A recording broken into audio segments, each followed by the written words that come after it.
Good evening and thank you for joining us all the way from Eros Park. You are watching this week's first editing of Primetime News. I'm Primrose Harasis, your anchor for the week.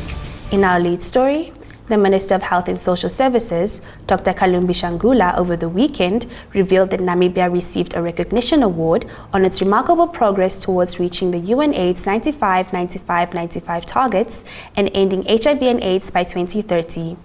Ambassador Dr. John Nkengasong, the U.S. Global AIDS Coordinator and Special Representative for Global Health Diplomacy, overseeing the U.S. President's Emergency Plan for AIDS Relief, PEPFAR, conferred the award in South Africa on Friday. Let's listen in. Looking back, it has been 37 years since 1986, where the first case of HIV was reported in Namibia. We've been battling this epidemic for 37 years now. Throughout those years, Namibia has been making significant progress in controlling the HIV epidemic. It is these achievements that PEPFAR has recognized through the award, which I will show you at a later stage. But I can't hold back the good news any longer. Based on the latest spectrum estimate, Namibia has achieved 92, 99, and 94% of the UNAIDS 95 targets. This translates as follows. Among the estimated population of people living with HIV, 92% are aware of their HIV status. And among those who are aware of their HIV status, 99 are on antiretroviral treatment. And among those who are on antiretroviral treatment, 94% of them are virally suppressed. Moving on, Deputy Executive Director of the Agriculture, Water and Land Reform Ministry, Penda Ifindi, says the Namibian government, through the Ministry of Agriculture, Water and Land Reform, is accelerating the implementation of key enabling policy instruments, including the review of the resettlement policy. He said this during a Farmers' Day event in the Ironga region. Let's have a listen. In terms of the revised resettlement policy, two important and enabling policy provisions are put forward, which we only need then to move to implementation point. One is to move away from mere leasing of the resettlement farms to actual ownership. And that is an impactful reform in the view of the government and ourselves, that now these land pieces are not just leased for 99 years or so, but they are owned, and therefore true empowerment, which the wealth effect of it needs to be actualized through implementation of real economic activities. The government has been seized with the implementation of the land resettlement policy and the programs as empowerment tools for socio-economic transformation and for equity objectives, given the political history of our country. On to law and crime. The Namibian police force recorded 4 robberies in Windhoek's Katutura residential area over the past week. Here is more on that story. According to a Nampol crime report issued on Sunday, a 22-year-old female Chinese national was allegedly robbed at single quarters in Viki Ipinge Street around 10 a.m. on Tuesday. Unknown suspects allegedly attacked the complainant and pointed a knife at her before taking off with 2 cell phones and an unspecified amount of cash. In a similar occurrence on the same day, around 1 a.m., a 24-year-old Namibian male was allegedly robbed at gunpoint at the Grysblok residential area near Zaneel Bekkie Primary School. Unknown suspects allegedly held the complainant at gunpoint and hit him over the head with an iron. They managed to get away with items including a shotgun, a cell phone, and 3 rounds of ammunition. Furthermore, on Thursday around 11 p.m., a 33-year-old Namibian male was allegedly robbed of his cell phone in Katutura. On Friday around 11 a.m., a 39-year-old Namibian male was allegedly attacked and robbed in Shanghai Street in Namibia's Damara location.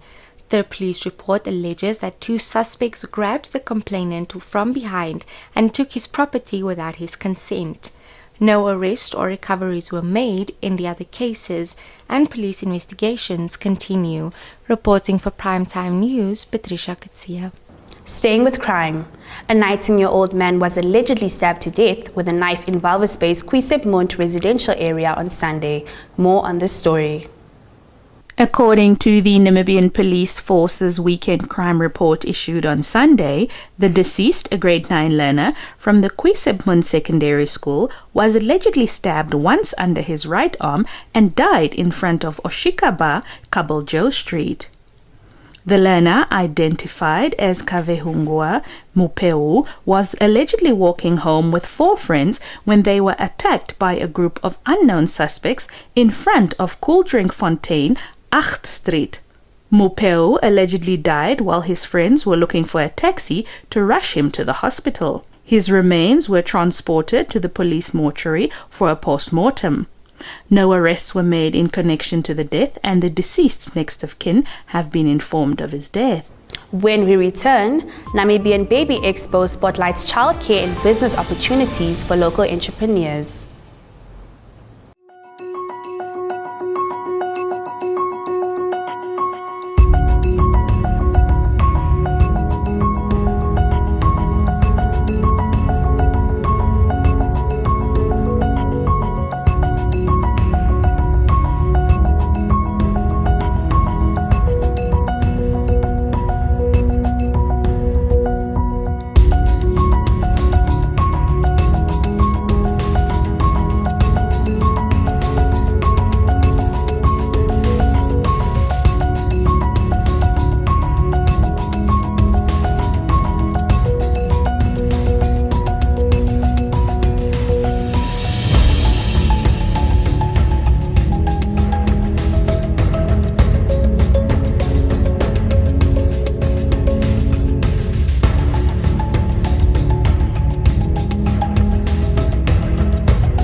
Tonight's business and economic segment kickstarts on a rather lighter note.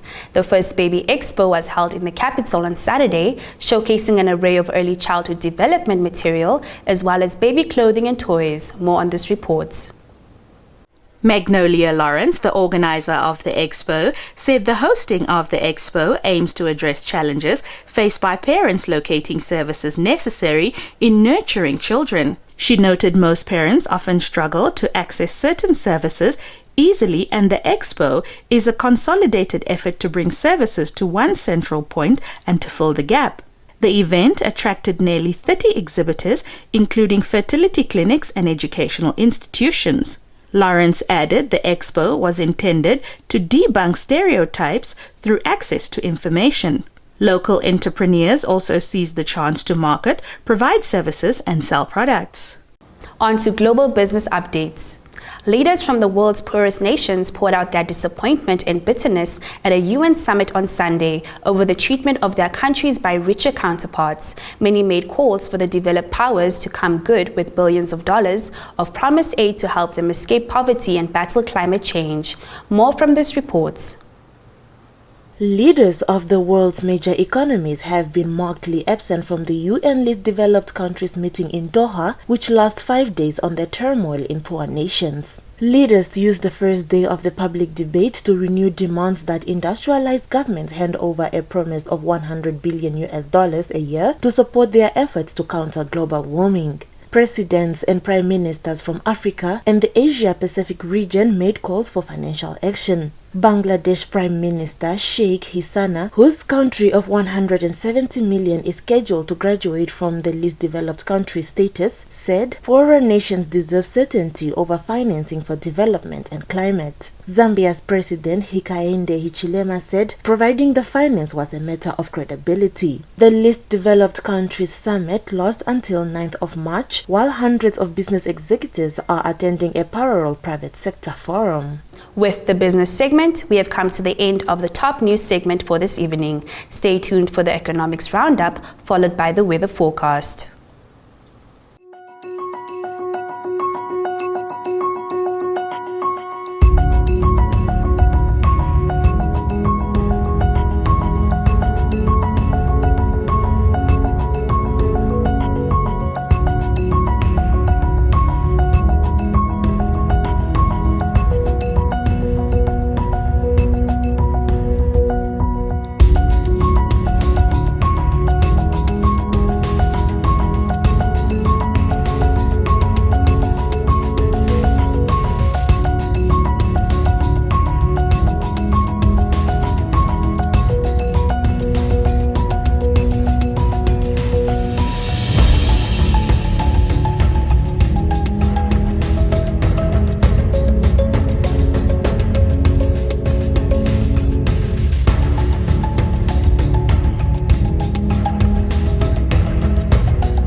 Welcome to Sport Planet. The segment commences with the high-octane world of Formula One.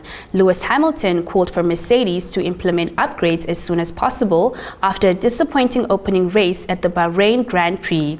The seven-time world champion was well off the pace of the Red Bulls, who secured a 1-2 finish and came fourth after losing his battle with former teammate Fernando Alonso. Aston Martin's show of strength is a particularly sore point for Mercedes, who supply their engine, gearbox, and rear suspension, and fans may fear another tough season is on the cards for the team. A disappointing campaign last term saw Mercedes respond to provide some competitiveness in the final rounds, but Hamilton is keen for a much swifter reply this year. Meanwhile, Hamilton's teammate George Russell believes Red Bull have the 2023 title already sewn up after seeing Max Verstappen and Sergio Perez cruise to a 1-2 finish in the season opener in Bahrain. Verstappen, who is attempting to collect a third successive driver's title, won comfortably from pole position at Sakir, with Perez almost 12 seconds behind. Evergreen former two-time world champion Fernando Alonso was third in the Aston Martin, more than 38 seconds behind Verstappen. They have this championship sewn up. I don't think anybody is going to be fighting with them this year, said Russell, who was 7th, almost a minute off the pace. Your sports roundup is next.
With that, we have come to the end of the Monday newscast of Primetime News. Do make a date with us tomorrow evening for more insights into local, continental, and global affairs. From myself, Primrose Harasis, and the entire team behind the scenes, good night.